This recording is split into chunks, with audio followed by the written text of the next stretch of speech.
பாசிப்பருப்பு அடை. பாசிப்பருப்பு 1 கப்பு எடுத்துக்கணும்.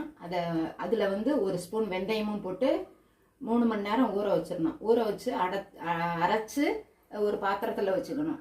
அப்புறம் ரவை 1/2 கப்பும் 2 டேபிள் ஸ்பூன் கடலை மாவும் கலந்து மிக்சியில் அரைச்சி அதையும் அந்த மாவில் கலந்துக்கணும்.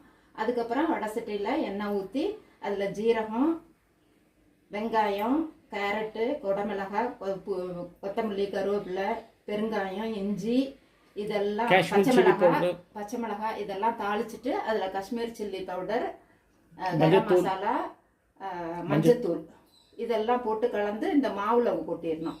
நீங்கள் மாவு அரைக்கிறப்ப கொஞ்சம் தயிர் ஊற்றி அரைக்கணும். ஆமாம், அதை சொல்ல மறந்தேன். அப்போ தான் அந்த புளிப்பு கிடைக்கும். அதில் கொஞ்சம் உப்பு சர்க்கரையும் கலந்து இது மாதிரி அடை மாதிரி ஊற்றி எடுத்து சாப்பிட வேண்டியதுதான். சாஸ் தொட்டா, சட்னி தொட்டா. திருப்பி போடணும்.